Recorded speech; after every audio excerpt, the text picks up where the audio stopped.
Welcome to another episode of Leadership Lessons. My guest today is Andrew Walker, and we're going to talk about how Christians should engage in politics. Dr. Walker, thank you for joining Leadership Lessons. Hey, Todd, thanks for having me on. Let me tell you about Andrew. Andrew Walker is the Associate Dean of the School of Theology at the Southern Baptist Theological Seminary here in Louisville. He is also an author and Associate Professor of Christian Ethics and Public Theology. In addition, he is the managing editor of World Opinions, the opinion section for World Magazine.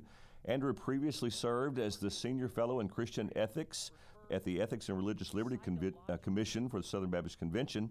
He received his bachelor's in religious studies from Southwest Baptist University and his MDiv, THM, and PhD, all from the Southern Baptist Theological Seminary. He's married to Christian, and they have three daughters, Caroline, Catherine, and Charlotte. They've already started saving for upcoming weddings one day in the future. Andrew became a follower of Jesus when he was about 15 years old, grew up in a Christian home, answered a call to ministry at age 18, had no idea at that point what was out in front of him or what his life would look like today. He and his family are members of Highview Baptist Church here in Louisville. So, Andrew, let's jump right in. Before we put our thoughts together, actually since then, we received news that Kentucky's governor has signed an executive order banning the use of conversion therapy on children of a certain age here in Kentucky. He sees this as a necessary step to protect children from what he calls a widely discredited practice that tries to change a person's sexual orientation or gender identity through counseling. And then a direct quote from him. He says, "Let's be clear. Conversion therapy has no basis in medicine or science, and it has been shown to increase rates of suicide and depression." In his words, he says, "This is about doing what is right and protecting our children. Hate is not who we are as Kentuckians." So if you would, just interact with the way he's framed his statement there and this executive order, and why is this problematic for Kentucky Baptists and for evangelical Christians in general? Well, I think it's tremendously problematic because he frames this immediately in the context of hate, that if you disagree with government policy, that you hate individuals. And that's not what's at stake at all in this debate. What's at stake in this debate is what it means to be a human being, what it means to flourish. And there are disagreements in our society about what human flourishing constitutes.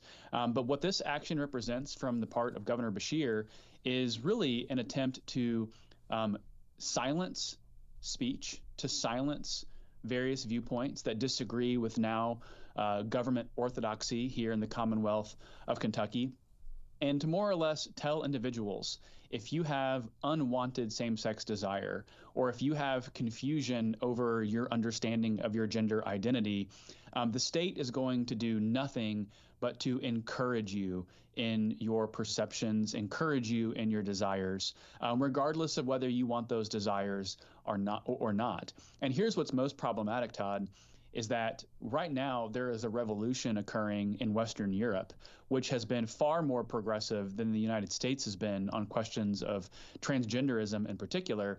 And they are recognizing that their medicine has failed people. And you're seeing gender clinics shut down in Western Europe in droves. And right as Western Europe is beginning to correct their errors, Kentucky is doubling down on theirs. And I think the problem with this is that we're going to have a lot of harmed individuals subject to very novel ideology, and is going to send a chilling anti-free speech, kind of anti or pro-censorship message here in Kentucky in particular. It also seems like our governor has not read 1 Corinthians 6, 9 through 11 in the Bible, which indicates the gospel has been very effective to help folks rid themselves of unwanted sexual desires, as you're describing. No, absolutely. And that's the heart of this debate is, how did God make us? Are we human beings made immutably male or female? Or are we individuals who can just kind of create our identities whole cloth? And the problem that what the governor and what the government is adopting in this position, the idea that individuals have the power to define every element of existence for themselves down to the level of their gender. And that is not going to go well in the long run. And again, we're already seeing this play out in Western Europe.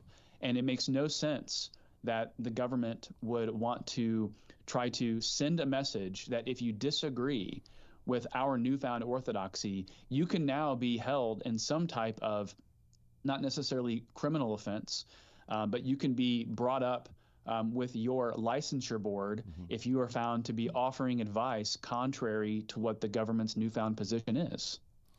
So we would ask folks, Andrew, to certainly pray for our governor that he would promote public policy that favors human flourishing, and we'd also encourage folks just to call the governor's office, express your concern. If this is an issue for you and you have a concern, by all means, your voice should be heard, and your call will be received. It'll be noted. We've done that before, as our governor came at our Sunrise Children's Services years ago, and we need to make our voice known on this matter. So this just jumps right into the topic of our conversation: Christians involved in politics. That's the nature of our discussion. So help those listening and watching frame a Christian worldview of politics, Andrew. For some, politics is not important at all, not even on their radar. For others, it may be too important. But how should we as Christians view politics? I think a couple of things I would say. We should view politics as something that we should not be cynical about. I think right now that's the easy thing to do in our age, is to throw our hands up in resignation to say none of this matters. Everyone is talking past one another. I think that would be a mistaken understanding of politics. When we look at why God has given us governing authorities, it is there for our good. As soon as individuals step foot outside their homes, they're going to be interacting with individuals where they have to have reliable trust that their interactions can be backed up with some absolute source of authority. And that's why God gave us law. We have laws for things like speed limits, where everyone is going to consent to abide by laws that allow all of us to get from point A to point B safely. So government is there for our good. It's been positively ordained by God. And in Romans 13, it's referred to as a servant on God's behalf, to protect human rights, to protect justice, and then to enact retribution on the evildoer. That we need to have a rightly authorized authority that can enact punishment on individuals when they are a danger to society. And I would say the second reason Christians should have a concern for politics is that politics is really about the common good. And the common good might not be a phrase we're overly familiar with, but it's this idea that we all have a stake in wanting to see our society managed well and to see everyone protected under the law so that every single human being has a chance to reach their potential and what God has called them to do. And so one of the ways I define the common good is it's just how we love our neighbor in the aggregate. I can't individually love every single Kentuckian because I don't know every single Kentuckian, but what I can do is make sure that there are laws that every single Kentuckian is obligated to follow. And when those laws are followed, and if they're good laws, those laws are actually there to prosper us and not to harm us. And so this means every single person, every Kentucky Baptist has a stake in getting involved in politics, because if you want to see righteous laws win the day, you have a stake in making sure that those righteous laws get enacted. And that's done through showing up. It's done through paying attention. It's done through having your voice heard. Yeah, very helpful. Thank you for that. Andrew, I'm sure you've heard the expression, salvation will never arrive aboard Air Force One. How does that statement help keep politics in perspective for the Christian, or how might it hinder appropriate engagement? Yeah, I love that question. I think that, this may be a little bit ironic. Sometimes the best thing that we can do as a Christian, as we think about politics, is to actually divest politics of any significance that politics isn't owed. If we are trying to attach evangelical hopes or Christian hopes to government, I think the government is always going to fail us. And that's because government in this age is never promised to be an exhaustively or comprehensively Christian institution. There are going to be people in office who disagree with the Christian worldview, which means we don't want to ever ascribe more hope to government than what government can really deliver. What the Christian is fundamentally looking for as we think about government is government upholding those Genesis 1 truths. The government is not there to administer salvation. The government is not there to proclaim the gospel. Again, why is that? Because it's filled with fallen people. As Baptists, we believe the proclamation of the gospel is something that is the keys of the kingdom are given to the church, not the state. But what the state does have an obligation to do is to protect those creation order realities that God handed to us in Genesis chapter 1. These realities like honoring our existence, honoring our idea that we have a right to life, honoring the fact that we come into this life as either males or females, honoring the fact that we come into this world through the family. And so all of a sudden, Genesis 1 and 2 is talking about the right to life, the idea that human beings have an immutable, unchanging nature as male and female, and that the family is the foundation and the cornerstone of society. And so all we're really asking the government to do is to honor these creation order, these natural law principles. And sadly, what we've seen today with Governor Beshear's action is a direct assault on that Genesis 1 worldview. And that goes to show you how real and how urgent political participation is. These views that, that Governor Beshear is enacting don't arise in a vacuum. They're being forced and advanced by progressive activists who have a contrary understanding of what human flourishing means compared to the biblical worldview. And a lot of times I hear Christians get frustrated. Again, they want to kind of throw their hands up in the air, resignation. And why does this even matter? Well, it matters because if you don't care, someone else will care. Every time. And a lot of times, the biggest problems that Christians have is thinking that someone else will show up, when in reality, it's not someone else. It needs to be you showing up. So, Andrew, you have written a guide called The Nations Belong to God, a Christian guide for political engagement. That's actually published online. It's available. We'll provide the link in our notes for folks to find it. It's available to them for free. What are a couple of key takeaways from that guide that you've written? Yeah, I mean, a few things I would say here is that God calls us to honor the institution of government because it's God's idea. Secondly, I think that God is calling us to give an appropriate loyalty to government, that if God has created it, we're called to honor our officials. Even when we disagree with our officials, we can still honor the office that the individuals are holding. And then I think third, it's calling us to love our neighbor and to do justice. And politics is not the only way to love our neighbor or to do justice, but it's never less than a way to love our neighbor and to do justice. And when laws are designed poorly, yes, they rob God of the glory that he is owed as a creator, but also bad laws can harm human beings. Bad laws like abortion that is on the books, bad laws like this executive order from Governor Beshear, which is fundamentally telling a lie about who we are at the level of our created nature. We're males and females. We have the Obergefell ruling that says that marriage is the union of two persons regardless of sex.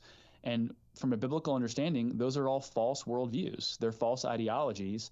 And where the world says that's going to produce flourishing and happiness, the Christian response is to that no, you can't live contrary to God's design and expect individuals or societies to flourish. So again, the response to government getting it wrong is not to retreat. The response to government getting it wrong is to show up and to make the arguments and to, again, never invest government with more hope and with more, grand visions than what is justified for government. Insofar as government is an institution of this age, of a Genesis 3 and a Romans 8 age, there's always going to be fallenness baked into our society. There's going to be fallenness baked into government. What that means sometimes is Christians have to show up and stop the rot from spreading, and also promoting the good along the way. And Andrew, you have multiple degrees, but you've written this to make it very accessible to the average reader. When I read it, my thought was this would be excellent for a Wednesday night, for a pastor to take on a Wednesday night to the church and just spend some time on each of the chapters that you address there. It's available free for folks. I know it's available through the ERLC website. It may be on our Kentucky Baptist website, but we'll definitely put it in the comments here so folks can find it out. Highly recommend it. You were recently on CNN to discuss the evangelical vote. Good job, by the way. You represented us well. Thanks for doing that. I'm sure it's kind of unnerving, but you really handled yourself well. I know the Lord helped you. How do you approach talking about politics with secular journalists, and what was your central message that day? Sure. So I think, this comes back to a core teaching of the biblical worldview, which is that every single person that I speak with, Christian or non-Christian, is made in God's image. Mm-hmm. And so that means that I have the worldview that allows me to have conversations with people that disagree with me. And the person who disagrees with me is still someone who I think possesses dignity, and I'm called to respect and value their humanity, even amidst disagreement. And on that CNN interview, there was disagreement. I registered my disagreement politely, and to his credit, the host registered his disagreement politely, and I applaud that. And I think that speaks to something else that we should be trying to cultivate as we think about Christians engaged in politics, which is sober-mindedness. That when the world is throwing heated rhetoric our way, Christians are called to not be disinterested whatsoever, but I think that there's an opportunity for a little bit of stepping back from the situation, keeping our wits about us, and trying to engage in measured dialogue in hopes that, ideally we could persuade someone to come to our conclusion. But what we have to understand is that in an age of tremendous disagreement, if you can get someone to understand the plausibility of your worldview and where you're coming from, even when they disagree, that can still be considered a victory. Yeah. And I think that was what I tried to accomplish with that CNN host. Is I don't need him to come. Well, I would love for him to totally agree with me. Of course, we all love that. But insofar as I feel like I am being salt and light, I'm speaking sober-mindedly, I'm representing the truth, and I'm doing it in a calm way, I have to let the cards fall as they do and let God do the rest. Well, you did a great job. So let's talk specifically about abortion. How should Christians approach voting when neither party right now is where we want them to be on this issue? Yeah, and this is getting more challenging, it seems, by the week, based on the rhetoric of our candidates. And listen, there are some Christians who would disagree with me on this, and I want to affirm that I think Christians of good faith and goodwill can have some measured disagreement on these issues. I would take the approach of not simply a lesser of two evils approach, because that assumes that both camps are comprehensively evil, and I don't believe both camps are comprehensively evil. I believe that there are differences in the degrees of evil that the various parties are promoting. Mm-hmm. And so I'm asking the question, if I can't have my perfect view represented, if I can't have the perfect candidate or the perfect platform represented, who is going to do the most good? Who is going to advance the most good? Who will stop the most egregious assaults from advancing? And Todd, please hear me. I am not going to excuse former President Trump's comments. Mm-hmm. And I think the concessions and accommodations he's made. He's made some tragic statements that he deserves to hear frustration from evangelicals about. But even if you acknowledge the errors that President Trump has made on abortion, you have to understand that they are still night and day different than where Kamala Harris and Tim Walz are coming from. Mm-hmm. President Trump tragically has acknowledged that he is apparently okay with abortion in the earlier stages of a pregnancy. Again, he's wrong on that, mm-hmm.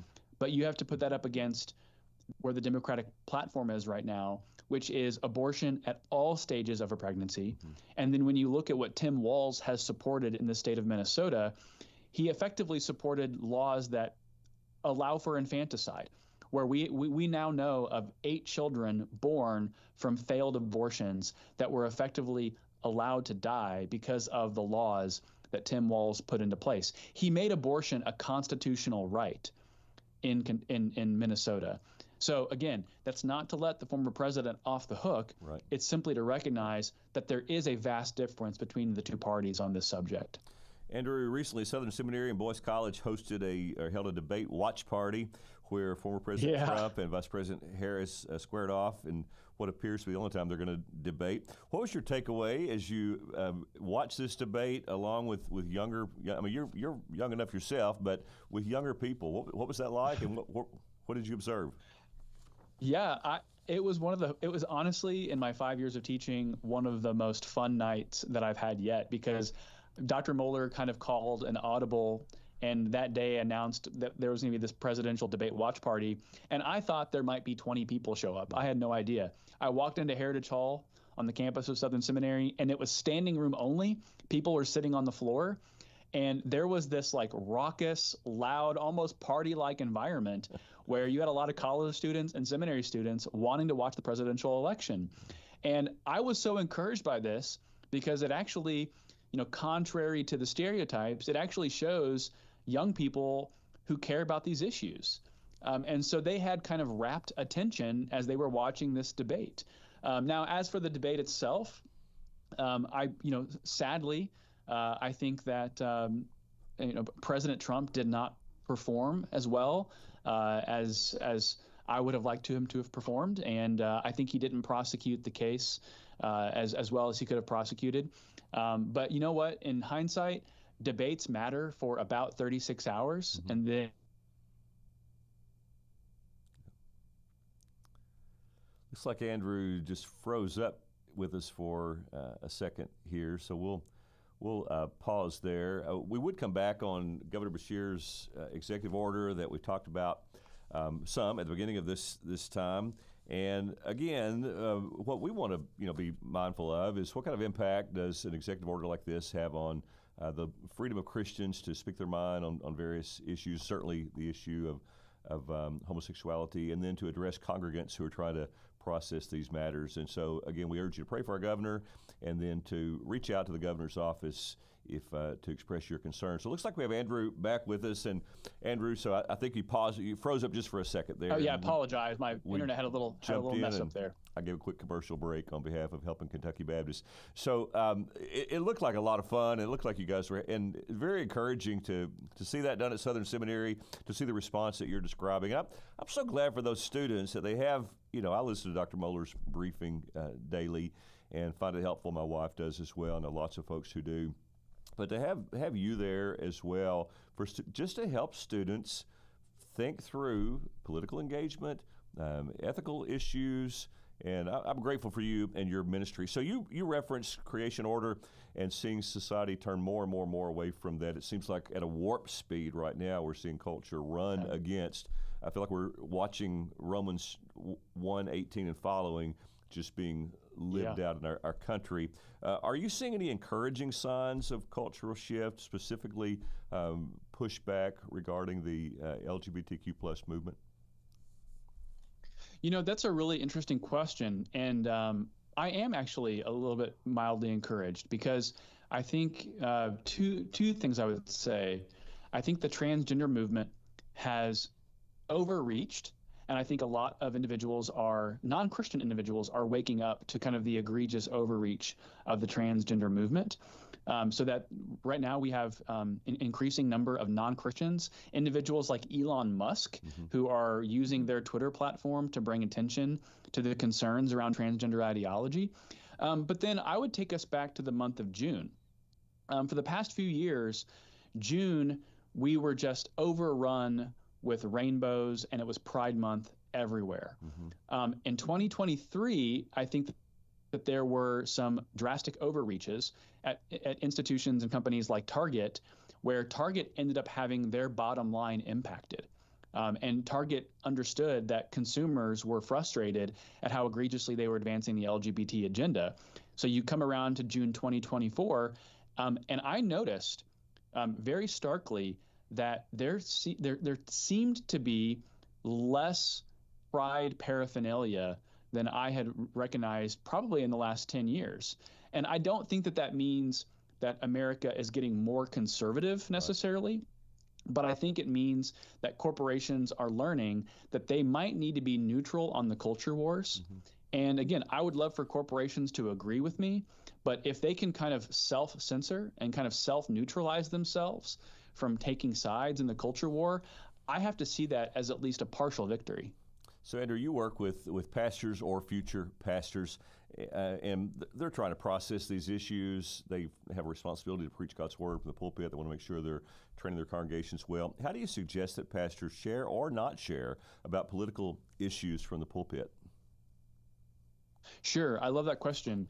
So I don't think that a pastor needs to be talking about politics every single week. Yeah. But I would also say that there's another temptation is to never talk about politics at all. Right. And it's really interesting to me that the media caricature of evangelicals is that we talk about politics all the time from the pulpit.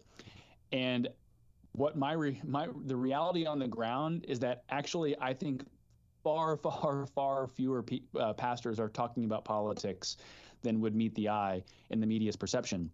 But what I think this means is that whenever there are issues that intersect with the text that the pastor is preaching, I think that does have an opportunity to presents an opportunity for the pastor to bring the word of God to bear on that subject.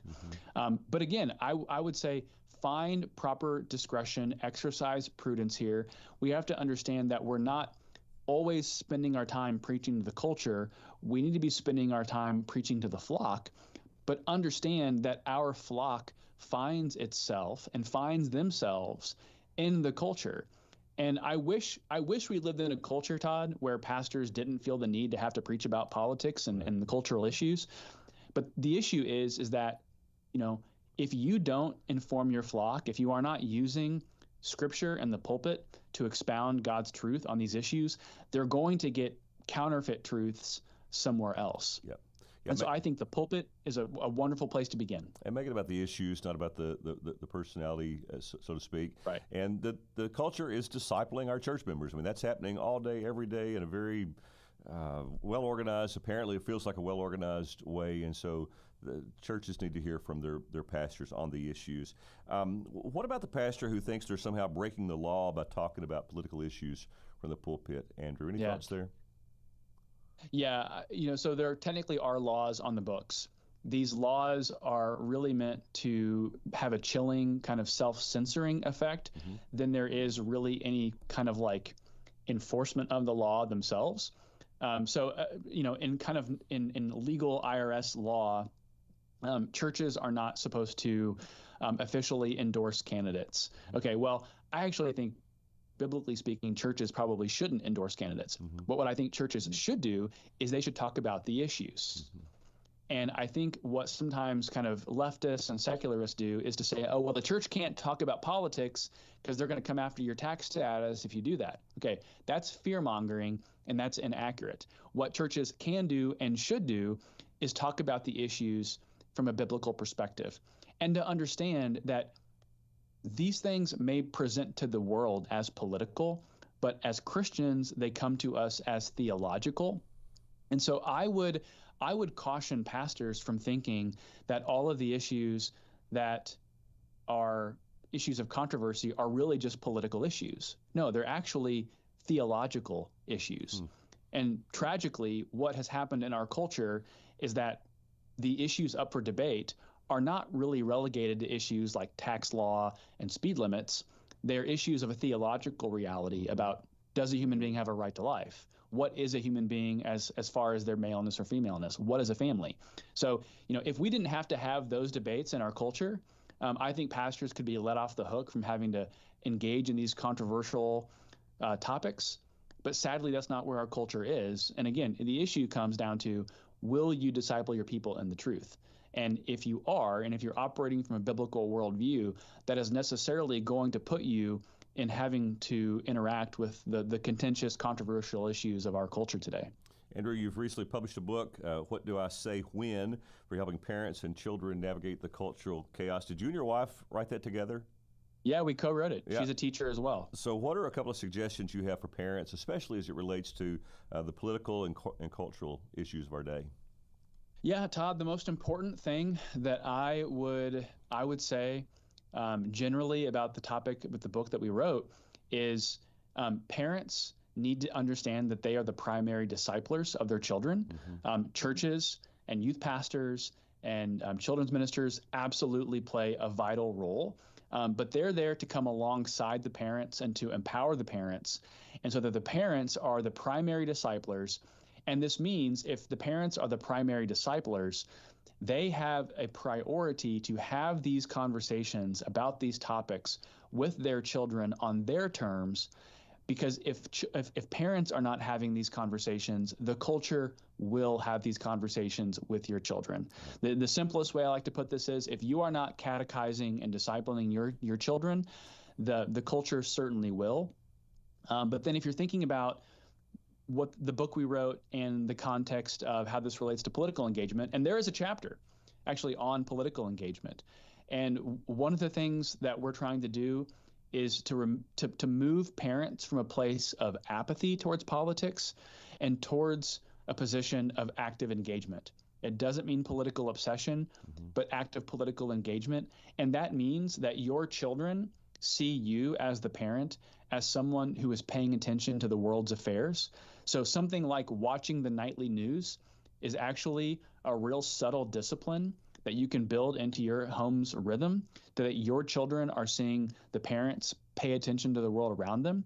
And that's actually been the case at our house. My middle child will say, "Oh, is it time for Lester Holt to come on?" And that's referring to NBC at 6:30. But that's already creating a category for we are a home that cares about the world around us. Very, very good and very helpful, very practical, Andrew. Thank you so much. Last question. Tell us about an experience or a mentor. You're a Christian leader, and I think about your world. You're around all types of other leaders who poured into your life. Who is someone that has been especially helpful to you as you think about how you want to lead and think about yourself as a Christian leader? Oh, I love that question. So I'm going to mention my childhood youth pastor, John Hume, who actually grew up in Louisville and grew up at Highview Baptist Church. Okay. He's now a pastor at Dunwoody Baptist Church in Georgia. And he was my childhood youth pastor. He led me to Christ. He baptized me, and he married he performed the ceremony of my wedding with my wife and I. And what stands out about John is relational leadership. Yeah, wow. He led with love. He's not a commanding personality. He is a leader of warmth. And even to this day, I will get a random text message from John where it will simply say, "You are loved." Wow. And he always used to talk about people don't know how much, they don't care how much you know until they know how much you care. Yeah. And he is someone who embodied that. And I just, that really sent the signal to me in my own life that warmth and kindness are tremendous inroads to being an effective leader, that we don't need people to necessarily be reading Harvard Business Review, although that's good and important if you want to do that. Right. Basic Christian love, basic Christian decency 101 can go a long way in cultivating a healthy leadership atmosphere. That's wonderful, Andrew. And John's ministry and life has been multiplied through you. You interact with others in the same relational kindness and respect. Andrew, thank you for your ministry through writing and at Southern Seminary, through your church and other ways that you serve. Thank you for taking the time to join Leadership Lessons. Thank you very much. Thanks for listening to Leadership Lessons. An audio podcast of this program is available on both Apple and Android devices. The Kentucky Baptist Convention was created by churches for churches to help churches reach Kentucky and the world for Christ. For more information about the KBC and the cooperative program which fuels our ministry, go to kybaptist.org. We'll see you next time on Leadership Lessons.